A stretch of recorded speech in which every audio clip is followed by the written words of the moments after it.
Hey, everybody, and welcome into Casual Relief, Dordell's Golf's newest podcast. I'm Ben. You probably see me on Night Owls. I'm joined with a couple of new dudes, new to you, old to us, but I'll let them introduce themselves. Michael, take it away. Introduce yourself. What's up? I'm Michael, avid podcast listener. I probably listen to like 30 podcasts, so I'm probably a pro at this by now. So, yeah, that's me. Well, you need to cut those down by about 29 because there's only one you need to listen to. Fair, fair. Night Owls. Oh, that's And then also joining, yeah, there you go. Also joining us, Matt, introduce yourself. What do you got for us? What do you do? What do you got going on? My name's Matt. Everybody knows me in our group as the technological extraordinaire. So you're welcome for that. That's absolutely not true. I'm terrible with technology. So crazy that I'm even on this podcast. But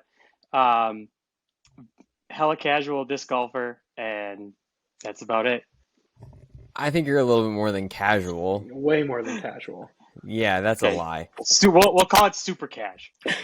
Okay, fair enough. Fair enough, I guess.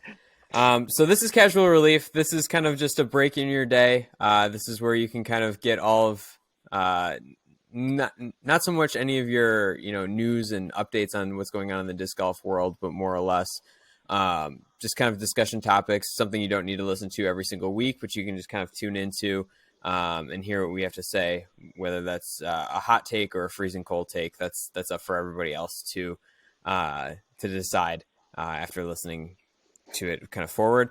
So that's kind of the show promise. That's kind of what we've got going on as far as the show for Casual Relief. But we'll just kind of get into it. Our first kind of broad topic of the week, where we're just going to kind of discuss it kind of off the hip. These two guys don't know what it is for this week. But my question for you and our broad discussion topic is, on a local level, kind of on the B and C tiers, and this is also just kind of good information for me as well, what should TDs be doing better? What aren't they doing, or what are they doing that you've seen that's good, but what could they be doing better? Oh, goodness. I'll start it off.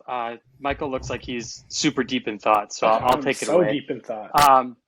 I think it's got to be player packs and trying to invite people to come into these events.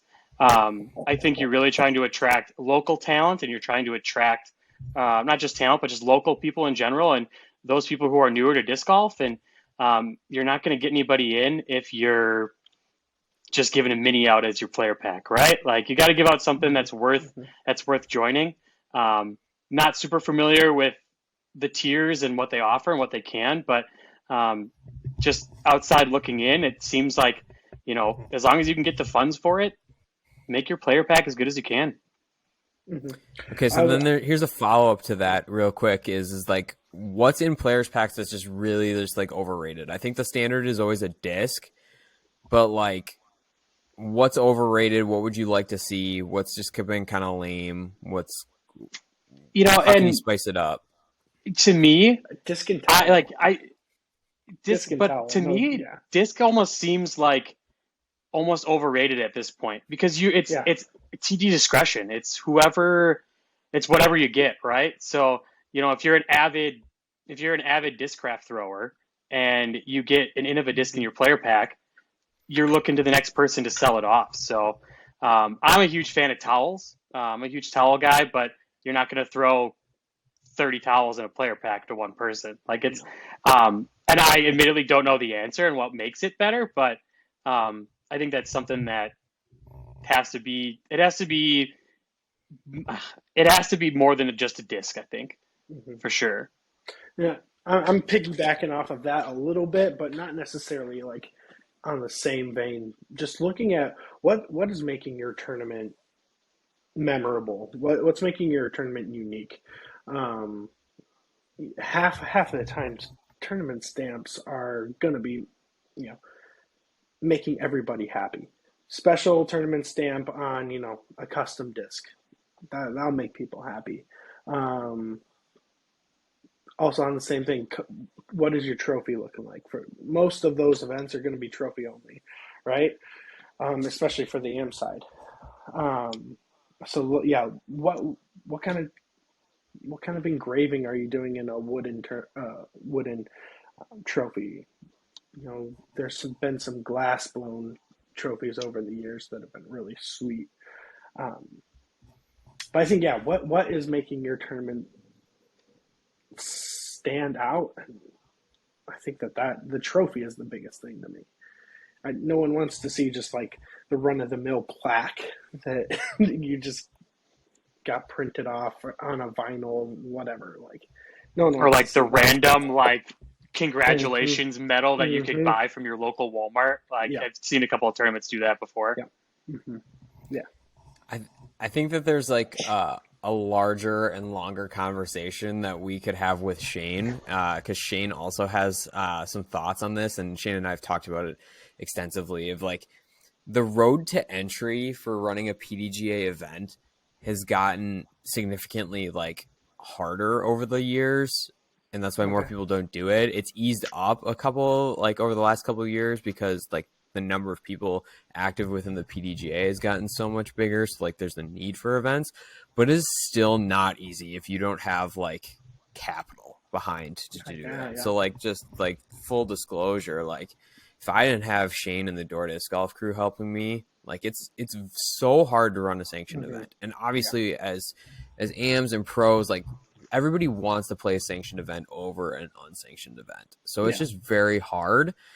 And like there are so many rules about like what you can put in a player's pack, the value of what needs to be in a player's pack. Like it's like just playing a little devil's advocate to you, Matt. It's like it's very hard to find things at a cost effective mm-hmm, route to make like to get unique things. So like a lot of the things you end up like trying to trade for, um, just like with the event down here, like it's we've been trying to kind of trade out signage and sponsorship for different things to try and get it to be as cost effective as possible. So I think that is a barrier, if you will, of trying to like make things memorable.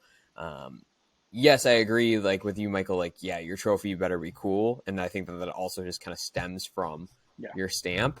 Because like if your logo and your stamp is good, you can kind of stick it on anything, and it'll still mm, look cool, and it'll still be better. Especially if you're putting like the division winner on there. But yeah, there's just I'll just end it with this. There's a lot of like cost hurdles to get over to make some of these things like super duper awesome. yeah. And I guess what's the biggest hurdle for you right now? Like aside from the capital basis, like what's the hardest thing for you putting together Clash of the Creek? His friends not volunteering at the Friday before the event. We joke about that, but it is to an extent it is labor. I think it's not that there like are super hurdles, but it's like the person I work the closest with, who's my partner in crime, and on this is Shane, and Shane's Yeah. up in Door County. He's not that he's super far, but he's just not close where I can just be like, hey, do you want to grab coffee and like let's talk about Mm-hmm. this, or do you want to go grab some tacos and let's hash some of this out? And Shane's also like he's got a family, he's got other businesses Mm-hmm. like Mm-hmm. that he's got, so it's that are taking up not all of his time, but it is another factor to it where it's not like he can just carve out like 15 minutes every time I need him. But labor is a big thing. Not that it's like hard, but it's just like a lot of these things of like getting sponsors or talking to a bunch of different people. It's harder when I have a full-time job and I can't just like devote a day to just like drive around and go talk to businesses and just go introduce myself to owners Yeah. and be like, how could you get involved? I can't canvas like the town like I'd like to. So that's kind of a hurdle. I think the other thing, the biggest hurdle that I found is that because there was the lack of tournaments in our area, there's like this weird, I don't want to say like unwritten rule or like this weird like aversion to like tournament play, but it's like the casual people want nothing to do with this. Where I feel like in other communities, if a tournament rolled up at their local course, they would be like about it. They would still Done check and it done. out. Where Yeah. like it's just like I feel like it's like not that it's a bad thing, but like there's been like these weird battle lines drawn in the sand of like I'm definitely all on board and I do tournaments already, and then like I'm just not doing that. Yeah, it's the biggest culture shift. Like everything has been about leagues up here for the longest time. For everyone listening, Green Bay, um, very very close knit group of people, and just a tougher market to break into just because what the club has been going together strong for over 15 years probably. Yeah, it's had some hiccups, but it's getting there. Mm-hmm. I think there's a lot more structure now than there was maybe 5 years ago. Five, But yeah, for sure. My last thought on this is shout out to all the TDs that host events and do it, wherever you are. I host one smaller event a year, and even that I want to pull hairs out and do. And I can only imagine, sanctioned events and A tiers and elites and all those kind of things that I'm sure they're ripping their hair out, growing it, and then ripping it back out again. So shout out to all you TDs out there. Thanks for what you do. Appreciate you. I appreciate you as well, and I think it's just there's two different TD camps. This is the last thing I'll kind of say, and we'll wrap it up. Is that there are two different TD camps. There are ones that definitely do it as their full-time career, and they've found ways to make it a full-time career. Yeah. And then there's other TDs that just do it it sounds corny, but for the love of the game, and they just want to do it, and it just is a little bit harder. But they're both. I personally think it's just a little bit more rewarding when you put on a good event, when it's a true labor of love and not so much a passion, or not so much like a full-time career yet. I mean, I'd love it for me to be my full-time career, and I would hope that it would still be my passion, but yeah. But I guess just to kind of wrap it up, make your players packs good and make your trophies be sweet, and that's how you will have a good event. And also just don't have weird rules on the course. That's a thing that I've seen. Yeah. And I think this topic we could probably revisit this every single week and have a different conversation. It's a deep topic. 100%. Oh yeah. So that's kind of that. That's our broad kind of question and topic of the week. Moving into our main segment tonight, or no, not before we get to our main segment tonight. From the internet was something that I saw and I kind of passed along to you guys was something we saw in another podcast. Was people were doing their pet peeves, and Calvin, one of his pet peeves was talked about kind of pace of play and rangefinders. Basically, he is in the camp that many other people have kind of said that he does not like rangefinders in tournament rounds. I will say my piece at the end, but I'm going to open the floor to you guys. How do you feel about rangefinders in tournament play? Obviously, we are not on the Elite Series. We're not playing Elite Series. We don't have tour cards. So we'll say both sides of how we feel. I'll jump in on this right away, and I'll take this, directly from our big brother at this point, because it's golf. Golf is our big brother. You look at what a tour pro does. They have every single shot dialed to an exact distance, and they know exactly what they need to do to get that distance.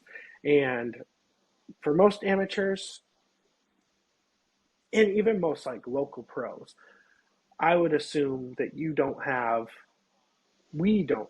I'll include myself in this, the most exact definition and command to say, I want to put this disc at 300 feet, put this disc at 300 feet. And I guess speak for yourself. Okay, great. I will. But in terms of like pace of play, I think that is, you don't want to be the guy who's going to take up, of your 30 seconds, take up, 15 of those seconds, even just trying to catch a random waypoint out there in the fairway that's going to give you an accurate reading and catch whatever distance it is. And then you have to go to your bag and, make that decision, albeit whatever you should be thinking about it while you're finding that range. But I think it is just like, I'm not gonna complain about it because it's bringing money and sponsorships into the sport, but at a certain point, like, it's slowing people down way, way too much that really don't have a business using it. So you're in the camp of basically saying that Bushnell and some of these other rangefinders are good for the game, but when it comes to tournament play, it's a pace of play thing. Yeah, absolutely. Okay. And for those people who are working on leveling up their game, great, use it in the field.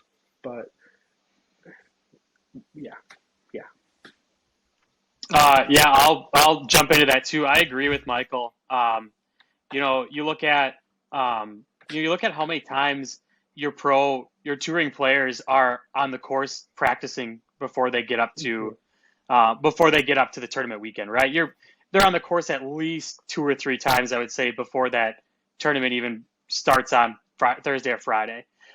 You can't tell me that you're not going to land in a certain spot on the fairway and tell me you don't know how far away you are and what disc you're going to grab. Yeah.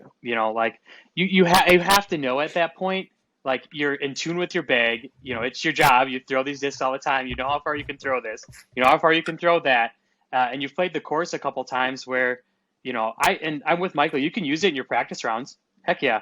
Like, I am all for your practice rounds and your casual rounds where maybe you're trying a new disc or doing something like that, like your field work for sure. But I just don't see why in competitive play we should even have it. Because it's wasting time and it's unnecessary time. I mean, we talk about players all the time that take a full 30 seconds just to putt. Like, you're telling me that you also need to get a rangefinder to go out and get set up and do all that kind of stuff. Like, it makes zero sense to me why they use them in a tournament round. All for casual and all for, what Michael said, bringing the money into the sport and doing that. But I just don't see why you need it in a competitive round. You've been there before. Act like it. Also, like, I just thought about this, but in disc golf, it is a primarily, you can see every single basket, and for the most part, tee signs are pretty accurate, give or take, feet. The only thing I could think of is the why people break out the rangefinders is they want to know how much extra to put on it given the incline. Yeah. Either way, that's incline. what Incline, practice is for. Yeah. And on a local level. What if you did it? Do you think you could see something where in your B tiers and below you could use a rangefinder competitively, but your A tiers and up? No, absolutely not. Because all three of us would roast anybody on our card. Yeah. We would secretly roast anyone on our card to each other about somebody breaking out a rangefinder in a C tier. You can use it, but like we would all say like it's a what? Yeah. It happens. Like, you see it all the time. Oh, it happens. Yeah. Oh, I know, but I'm just saying we would all text each other and be like, "This guy is breaking out a rangefinder on a 285-foot hole." Yeah. We would immediately be walking up to the next hole and text them and be like, "This dude had 100-foot upshot and broke out a rangefinder just to decide to throw a zone OS." But there was water at 105. The fact that you brought up Zone OS just needs to go away. Just be done. That's a different conversation about maybe that's the next one where we talk about unnecessary discs that no one asked for. But just to kind of wrap that up, it sounds like we're all in the same camp that bring a notebook, do your homework. Like, it's like Michael said, it's your job, or one of you guys said it's your job. So like, do your homework, take your notes, and like the Pro Tour hasn't changed much. as No, far as like where we're going. no, So you should just kind of know at this point. no. And yeah, there's no need for it right now. No need until every single course, like the main whole length, is a par four at like 800 feet. I don't think that a rangefinder is necessary at all. All right. Well, there you have it. If you guys agree, if anybody listening out there agrees or disagrees with us, Let us let us know. know. I mean, that's what we're here for. Uh, good looking dudes, hot looking dudes, frozen cold takes. That's kind Sexy of what it is. dudes. So, all right. I think we'll move on to our main segment today, which was we all brought to the table PDGA rules, competition manual, and the actual disc golf rules. So not related to like tournament like functioning, just Mm-mm. strictly disc golf rules that we think Yep. are dumb, unnecessary, however we feel, and we're just gonna kind of hash them out. So I'll let you guys figure out who wants to go first. Just for transparency, none of us know what the other ones picked, No, no. so we'll see what you guys have to say. We're going. I'll jump in. I'll jump in right away. My rules are. It's kind of a two rule, but they kind of work hand in hand. So my first rule is 801-02, looking at enforcement. Um, so, um, where is it? Looking at specifically those sub rules A and B. So I'll read those off for you guys right now. A. Players are assigned to play holes together in a group for the purpose of verifying scores and ensuring play in accordance with the rules. Any determination made by the group as a whole is to be made by a majority of the group. B. Players are expected to call a violation when one has clearly occurred. A call must be made promptly to be enforceable. Exception for misplays. Second part of my kind of diatribe here is Rule 812 dash or 812B, and the second kind of subset of it, I guess you could say. And 812 is courtesy, and a player must watch the other members of the group throw in order to ensure rules compliance and to help find discs. That This rule is misplayed all the time. Yeah, absolutely. And I was thinking about this in two different levels. So, of course, we're going to have the Disc Golf Pro Tour. And at this point, I mean, I haven't really taken a deep dive into how much money the not only the PDGA has in reserves, but also the Disc Golf Pro Tour. A lot. And there is no reason why we cannot have certified rule officials, marshals, out on going out with every single card. Granted, you're going to have, there's going to be subjectiveness to everything. But as a PDGA, you're a governing body. You can say, you have a stopwatch in your hand and you know every single rule and whether or not it's going to be an infraction of that rule. Are you saying just Elite Series and Majors for that Yes, because specific there's thing? there's Okay. absolutely Yeah. no way Okay. possible that Just wanted your to clarify. even your A, B, and C tiers would be able to get marshals out. It's just not happening. That's not Some happening. big A tiers for Okay, sure. yeah, big A tiers.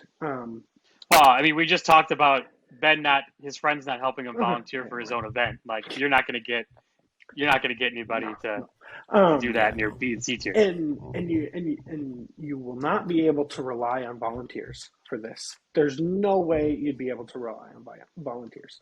So it'd have to be a paid position by the PDGA. Maybe you could get away with 18 marshals, and a marshal walks to the tee box and then walks with the card to the completion of the hole, cycles through, whatever it may be. think there's a happy medium there because on the PGA Tour, there's never anybody following every single card because there's always like, oh, they're calling in a rules official, and then here comes the cart. So like maybe like 3 or 4. You could have roaming marshals every 3 holes. Like you're assigned to this set of 3 holes, and if something comes through, like you help the players come to a decision. And I think where this is getting, this rule is getting swept under the rug is that people don't want to make other people mad. Like we've seen the repercussions and the retaliation that have ensued when someone has called someone on a rules violation, and no one deserves that. Like, I have a funny story about that. I understand that like players want to be focused in on their own game, but to expect every single player to be watching every other player all the time, every shot, unrealistic. Just completely unrealistic. Because I'll be the first one to say, when I don't throw a good shot, I'm going to daze off and daydream for, a good 2 minutes or so before I'm back in the zone. I'm going to start calling you on that now. Please do. But I do have a funny story, though. This, according to this rule, if you don't pay attention, you could get called for a courtesy violation, not only a warning, subsequent, and it's a it's just 1 stroke penalty. So on that, and to go down probably a rabbit hole here, do you think that being distracted by headphones would be a part of that? Like, because I think that's a completely separate like rule that is like that we could spend another show probably talking about, or another rule segment talking about. But like, it's just little things like that. Like, how do you know if somebody is paying attention? How do you not know if somebody is paying attention? Like, you have no idea, especially if they have a pair of headphones in. Like, you have no idea. Everyone is going to get hooked up to a visual eyeball tracking system, and we will track your eyeballs. The PGA doesn't have enough money for marshals on 18 holes. You're suggesting technology. We can really nail this thing down. Eyeball trackers, dude. It happens. But completely aside, just it's unrealistic. Either you enforce the rule by giving players kind of the safety net of a marshal, or just take it out. Man, I have a story. Maybe was it last year? Last year, I called a foot fault on a 14-year-old playing in my division and on my card, and his dad was with him.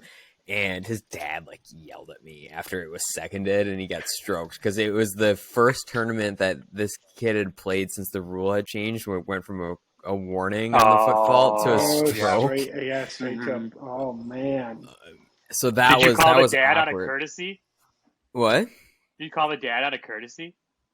Another stroke. Should have. Because then it would have been a courtesy violation on the kid because he was his caddy. Yeah. Yep. Right. Absolutely. Right. That's what I'm saying. Hot dang. Could have done it. But just to wrap that up, your thoughts again are we need to dump that or have rules officials because our players are being put in a weird spot. Is that kind of really that? Weird situations? Yeah. Being naive about golf, is golf kind of the same way where it's like you call, or do they always just call in like rules officials? It's about the same. You have to be you have to take a pretty lengthy exam and know every single rule. Sure. And for the most part, I don't think it's self-officiated to the point of that. But the marshals definitely make calls. But the thing about golf, though, is that it's just so much more straightforward. There's no little nuances that we have in disc golf that they have in golf. Like anytime you see a rules marshal or a rules official on the PGA Tour get called in, you know it's because it's something random. Like it's just something weird. Like the last one I saw was just hop into a kid's pocket. The last one I saw was that 2 shots went in the bunker and one hit the shot or hit like the balls hit and then they were touching. So then they were like, how do we? Yeah, like because you can't mark like you can't mark it in the bunker. Yeah, so it's just like so it's always just those random weird things. And yeah, if you move then the other person's ball, then that's an oh Then the man. ball could move, like the Uh-huh. ball could roll. Yeah, it was a weird one for sure. That's fun. That's Man, All right, fun. stick golf, man. Stick golf, crazy stuff there. all right, Matt. What do you got for us? All right, What are you not I'm gonna digging? pull up my computer here and read off my computer. I am going with Rule 809.01, and it's the abandoned throw. So to preface this, I guess I'll read it out as well. A player may choose to abandon their most recent throw by declaring their intention to the group. The abandoned throw and one penalty throw are counted in the player's score, and the player plays from the lie from which the abandoned throw was made. Penalty throws incurred by the abandoned throw are disregarded. So essentially, I guess I want to pose two questions to you two. First, how often have you seen this rule like used in a tournament? Never, Like as in never someone once seen declaring a anybody disc loss, abandon a throw. or Yeah, someone I don't want actually you to. I do not want you abandoning to answer why. I just want to just the answer. Have you seen it play? the lie. Yes. So there's a difference though between where there's a difference between a lost disc and an abandoned. Yes. Lie. Right. I'm not looking for the lost disc. I'm just the abandoned Yeah. throw in general. Yes. I've seen it once. I've So you never have? I've never seen it. Once. Okay. So Michael, where, when, and how, and where, and why have you seen this rule played? It was at Ridge. And For what it was reason? because they saw the lie and where it was, and they were just like, "This ain't happening." And so they just Do you think elected that to do you pick up think the that disc. person could not have scrambled out in two throws to No. match that, or a throw No. to match that? Okay. No. So that's like I feel like it's a very one-off. The most where I've seen it played has actually been like a bad quote unquote roll away on a hole where you have a 10-foot putt, you joint the cage, and you roll 30, 40 feet down the hill. Like that is one of the only times I've seen that. And Yeah. then a player opts to abandon that throw and puts it in the basket the next Just time. take the penalty. Just This take. is probably going to take you him take the 2 putts to penalty. get back up. Yeah. Exactly. So Right. then, like, Um, are you also thinking about this along the lines of just like you putt something and then you immediately go to a drop zone for going out of bounds, and then you decide to abandon that to re-putt? Essentially, are you thinking along those lines so as well? no, I'm thinking like in general. So here's my thought process on why I want this rule abandoned throw to go away. Is you should be punished for throwing bad shots, for not committing to your 10-foot putt that doinks off the cage and rolls 50 feet down the hill. I mean, you are Like, being punished by taking the stroke penalty. but where I've seen it played is they feel that it's going to take them an additional stroke to get back up the hill to put it in the basket. So he's saying So- if he's saying it would take 3, it would take like Yeah. 3 versus you re-putt and you just take 2. Yeah. I mean, So again, yeah. the amount that I've seen this rule played is very, very minimal. I think all of last year I saw it played once, and it was at a hole. I didn't see it last year. Yeah, it was at a hole where the basket was on an edge, and it just caught edge, rolled all the way down, and he's like, "Yep, I'm not doing that." Re-putted, saved a stroke. Did So, he make the putt? Yes. Well, he shouldn't have missed the first one. Like it was a Okay. 10-footer. Shouldn't have missed the first Yeah. one. Like, but that's what I'm saying is, if you shank a shot and you throw it into a woods area where, we talk about how do we make disc golf, quote unquote, harder, right? Well, disc golf has to be harder by having some sort of rough.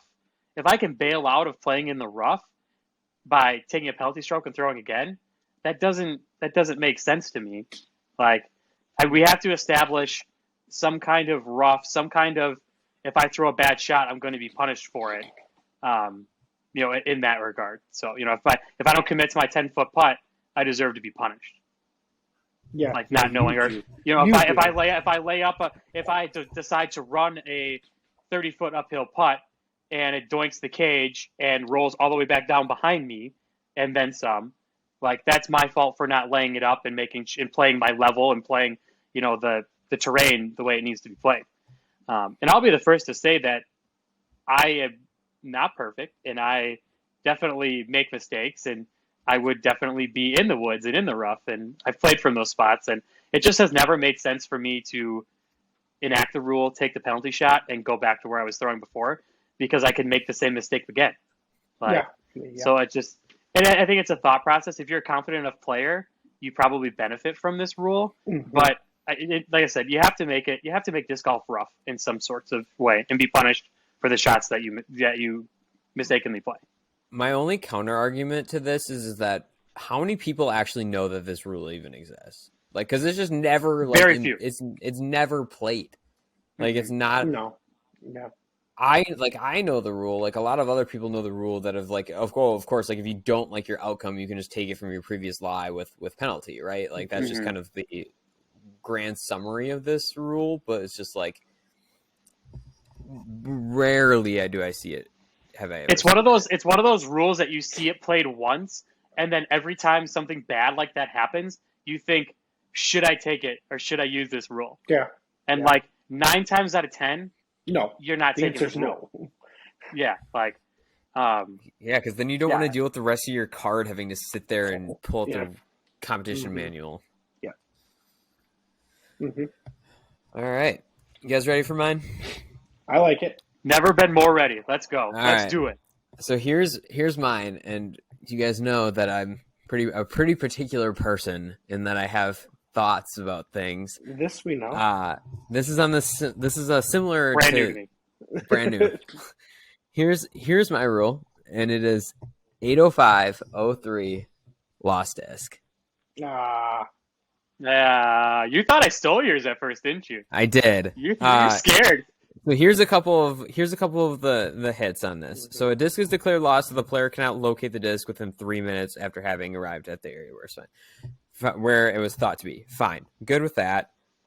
All players in the group must assist in searching for a disc. Failure to do so is a courtesy violation. Not my fault that you shanked. Yeah.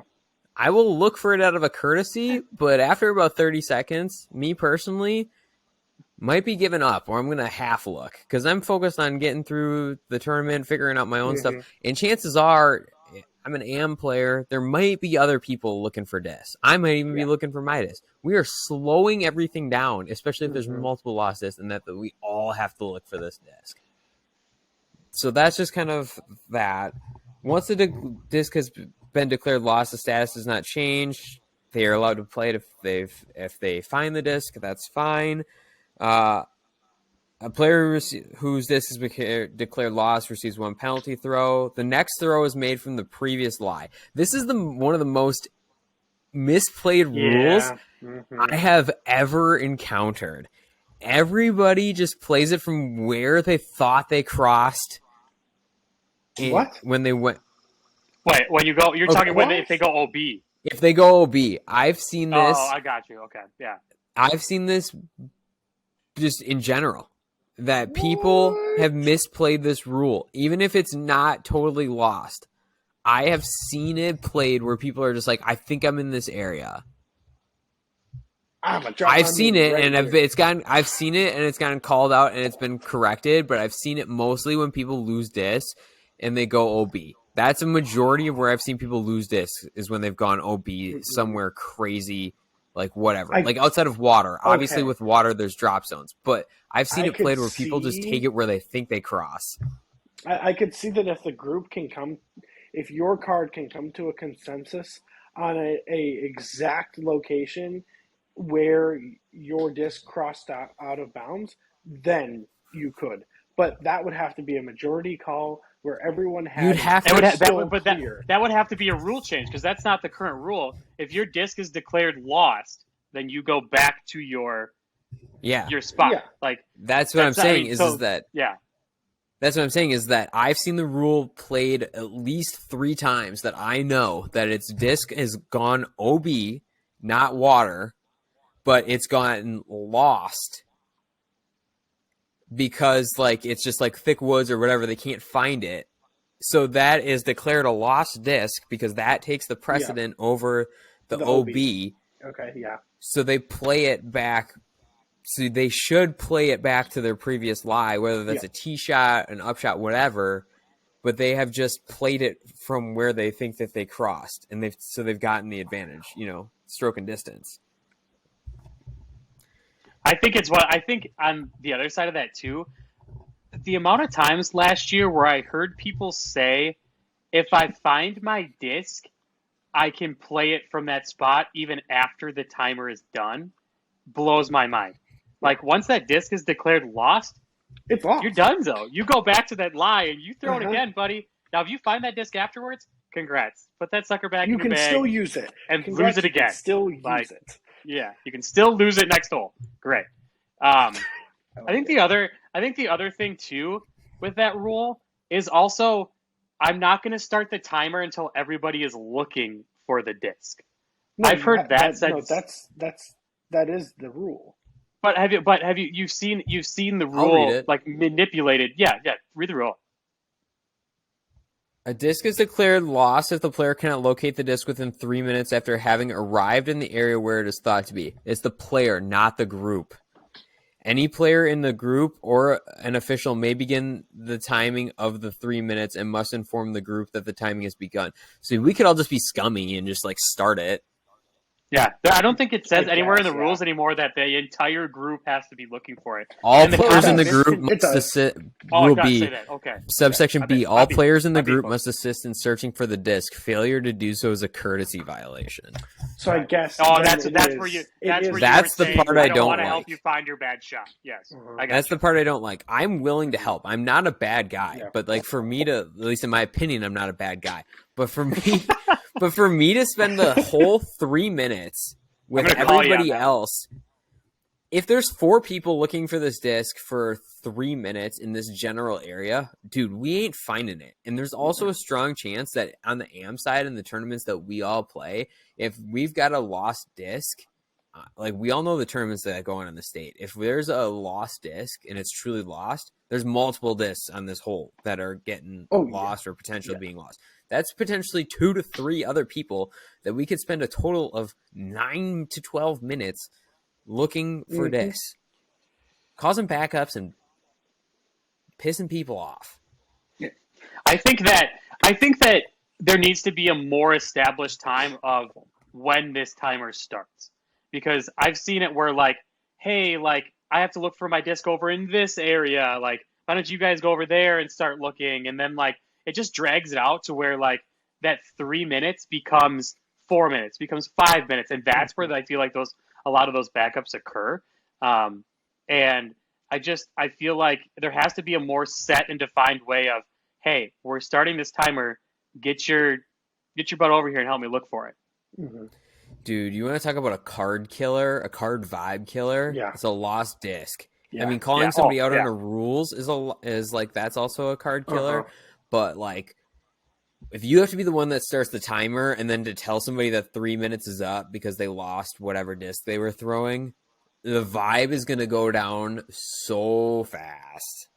Yeah. That's a bummer. Mm-hmm. So I think I agree with you, Matt. If we had a more defined thing and then everybody just kind of knew it was well, it's just on one person. They just got to start it. It is what it is. Because right now it's just so discretionary of just yeah, I guess I'll start it.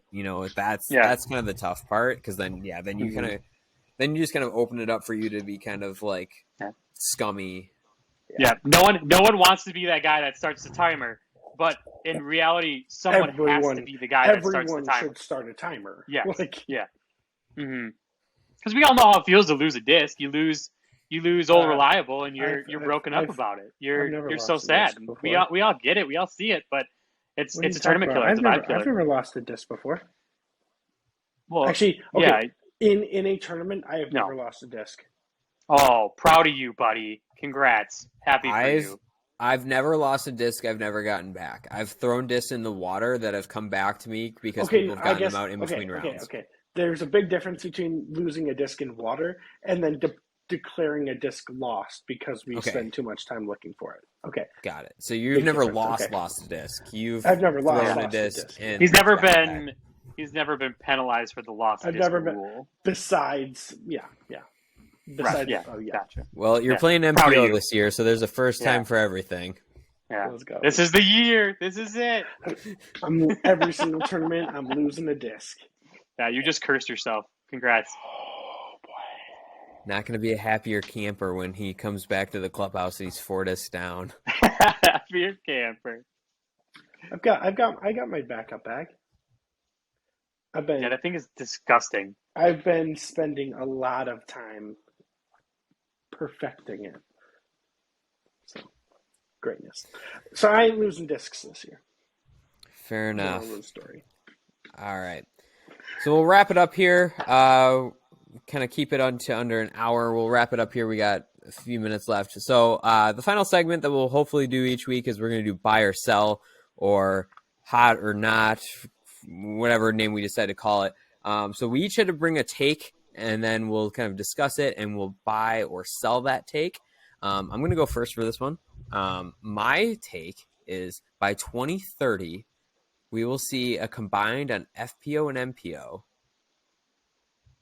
5 first-time world champions. Wait, one more time. Say that one more time. By 2030, so we're 7 years out. 7 years. Oh, so okay. We will Well, see 8 years. combined 8 years. because possibilities. Worlds hasn't happened. Yep. We will see 5 first-time world champions combined, FPO and MPO. I'll go first on this one. I'm gonna buy it. Because I think that it looks like a copycat. I'm gonna buy it because I think that the FPO field in the next, getting into the next few years, is gonna be ridiculous. Like, it's gonna be the best it's been ever because we're getting so many people who have played the game only for a few years, and they're now, taking ninth at Pro Tour in their first Pro Tour event. Caroline Henderson, the best. She did not. But She shot +8 today, but no current events. That was the rule. She's still the best. Oh, yeah. +9. But she had a lot of pressure on her. Shit, it is what it is. But and I think the MPO is just so clustered together too that, I mean, it's anybody's game in MPO, especially as Paul starts to get older, as Ricky starts to get older. Like, as these guys start to get older, we get these younger players coming in. I mean, disc golf could potentially be completely different in 5 years than what we see now. Okay, so I'll let you answer this first, Matt, and then you can answer after you talk, Michael. Who is going to be since you bought it, who is going to be the first-time FPO and for MPO? Who are the 2 people on each side? Who's going to be the next to win it that hasn't claimed a Worlds yet? You want me to do both sides? Yeah, do both sides. Oh boy, on the spot. I think that you get someone like Val Mondahano. I mean, I think that she could pull one as long as she comes back from her injury, where she needs to be. Gosh, I mean, I think this one's an easy one, but I mean, Calvin. I mean, you could get. I mean, Calvin, I think has been there so close and just hasn't got it. So, I mean, I feel like that one was kind of a layup, but I think Val's got crazy potential as well to get one in the next few years. Michael, your thoughts? Are you buying or selling? I really wish you would have stopped talking. Like, I should have taken this take first because it is the easiest smash buy that there ever has been. I was trying to think of ways that I could like devil's advocate sell this take, but I would think that it would be a little bit more doable if you set it to 5 years. I think I'd have an easier time selling it, but for the possibility of eight different worlds, 16 different opportunities to have 5 first time, it's a smash buy. So who are you picking? Who do you think is going to be the next to win? I have a lot of faith in Holland Hanley on the FPO side. Great pick. And then I also, I think it's gonna Kevin Jones or Eagle McMahon are my 2. I don't know how Kevin Jones can win. Prodigy doesn't have any elite players, so They don't. They don't. Shots, yeah, no, They never shots have. have been fired there. But I do think that is, yeah, smash by. All right, so I will buy this take. I mean, I came up with it, but that I think that's going to happen. My two, I think Ella Hansen's probably going to get one. I think she's probably pretty close. I think she's close. I think she's closer than we all think. I think that she's gonna. Yeah. She throws a mile. Very solid mental game. Good putter. So she's my FPO pick. For the sake of being different between Calvin and Eagle, I'm torn between like, do I want to pick like a 2010s All-Star? Like, do I think like Germ or Nate could pop off and like win one just because of like the experience? Like, that's a thing. But like, for the sake of being different, I am gonna pick Emerson Keith because that dude just shows up at Worlds. He does. And like, he just needs to grind for 5 rounds. He just That's shows true. up and puts together a top 10. So those Certainly is a are my grinder. two. Yeah. nice. Michael, I'll let you go with the next one. I stole your talk for this round, so I'll let you take the next take. Mine's a little bit more spicy and directly related to our good old host Ben. Uh-oh. So, buy or sell that Clash at the Creek will have more players than Springtime Open. Both tournaments in April, one of them in Green Bay, Howard specifically, and then one of them in Bailey's Harbor. Springtime Open is April 1st, and Clash at the Creek is April 29th. Currently, Do we have numbers? I'm looking at the numbers. There is a disclaimer that the Springtime Open does have more available registration slots than we do. That is true. Down Clash at the Creek. However, if you've been to Wisconsin in the last 2 weeks, yeah, we're not looking so hot on the disc golf department. Currently, Clash at the Creek is at a -10 deficit to Springtime Open, but Clash at the Creek will then also benefit from almost 3 weeks, well, almost 4 weeks of open 28 days. potential. Yeah. I looked at the weather pattern, and we're supposed to be for Clash of the Creek in the low 60s, potentially, Ooh. if everything goes well. So Potentially. So if I buy this take, does that mean I feel that Clash is going to get more than Yes, that is Springtime? Clash Okay. is our main focus because it's our baby, basically. You know, it's Ben's baby. Sure. Yeah, but yes, but Clash of the Creek will have more participants than Springtime Open. Yeah. Okay. I'll be the bad guy of the show. I'll sell, and not because I don't think that Clash at the Creek is going to be a great event. I am so excited to have Green Bay finally have, a B tier 2-round tournament.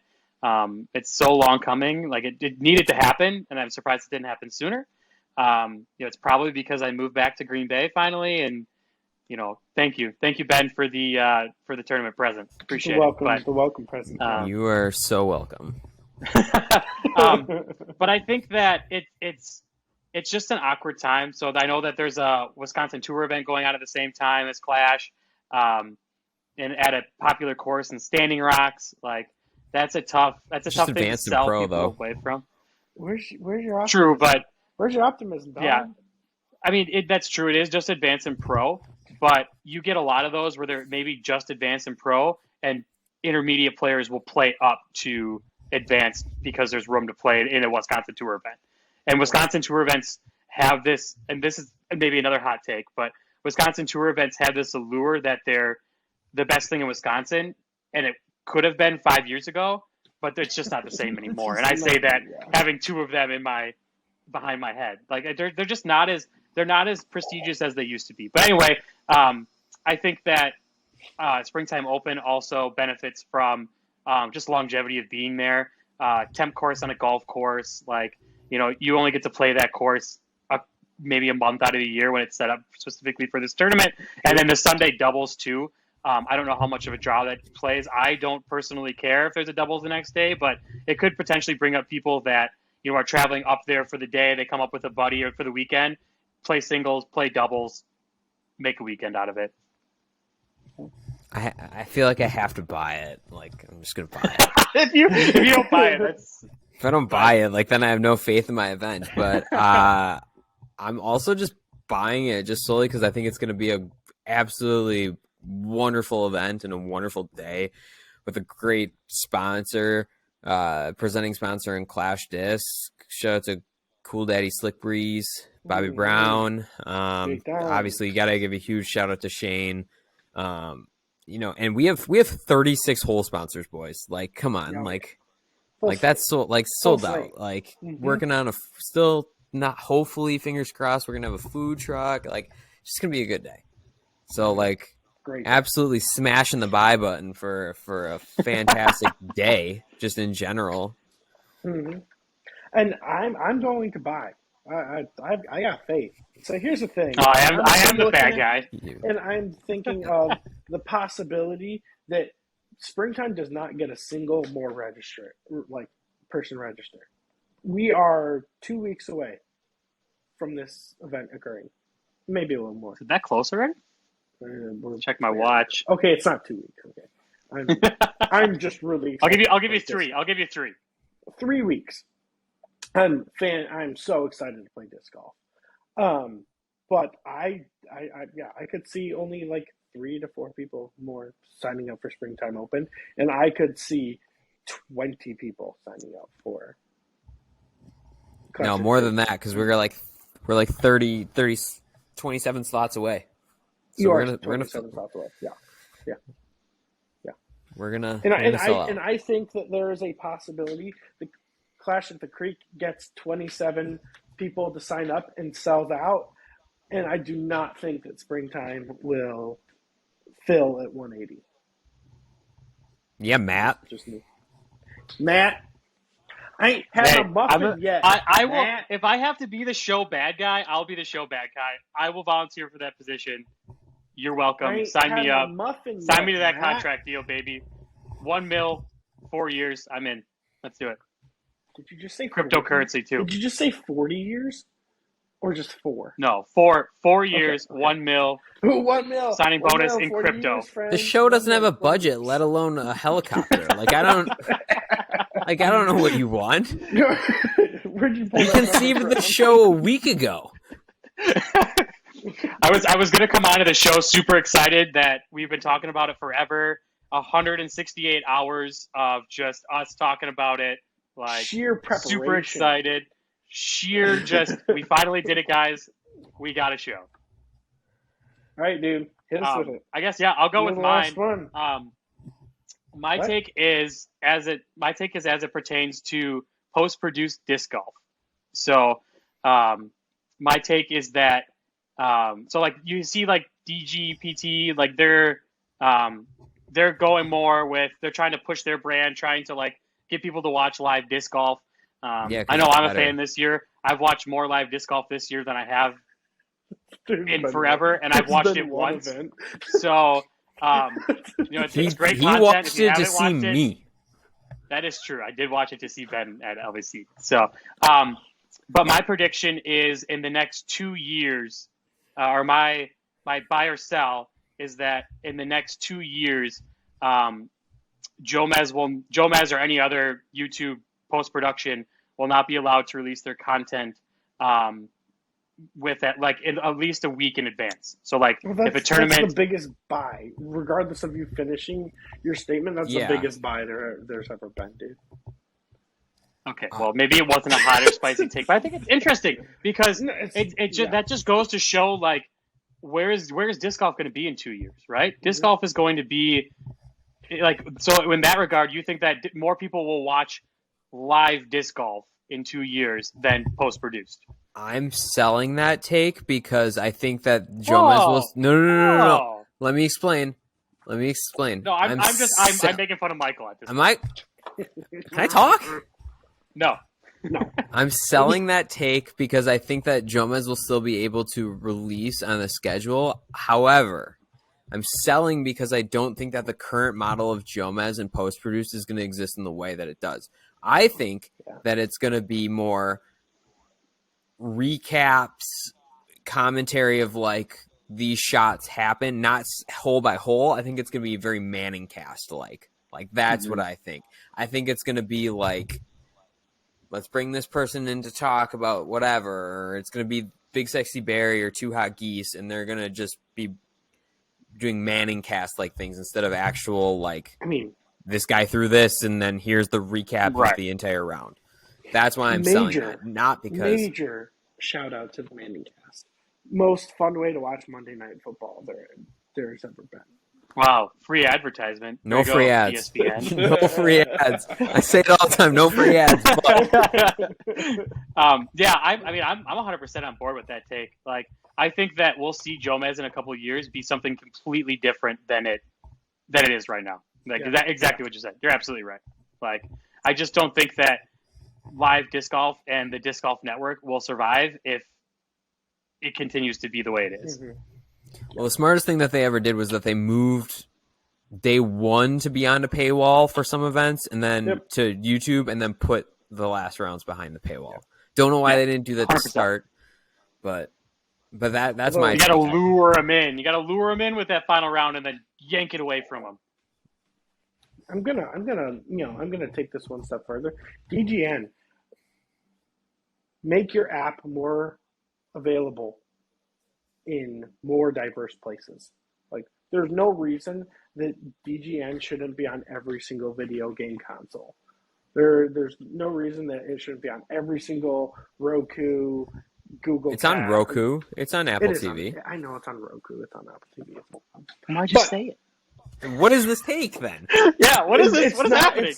You cannot download You cannot download Disc Golf Network onto your PlayStation or your Xbox. Well, yeah, your PSP, of course not. You can't have it on your PlayStation Portable. Obsolete, dude. Great. Okay. Fine. Well, I'm obsolete. I'm obsolete. I'm old fashioned. Okay. Well, that's kind of our take on that. I think just to kind of wrap it up, it was a good first show. I think we both brought the take, or we all brought the takes. We all. So who are you singling out here? Is it me or Michael? I don't know, man. You probably you because you sold on our event being. Yeah, dude. But yeah, we all brought some good takes. I'm excited to see the feedback and let people know we're wrong, or right, or what people agree with. I think this is going to come out next Wednesday. I think we'll be Wednesday releases. We'll see. But yeah, the show's going to continue to grow. We're going to kind of come into our own, but we're just out here. We're just three buddies, just shooting it, just shooting from the hip, saying what we need to say. Do you guys have anything else you want to add other than there's no spoilers in live sports? There's no spoilers in live sports. No spoilers in live sports. All right. Well, that was the first episode of Casual Relief. Hope you enjoyed it. Drop a like on all your favorite podcasting platforms. Will keep us in the loop on how you feel. Till next time, I'm Ben, joined with Michael and Matt. Casual Relief, Adore Disc Golf Podcast. Peace.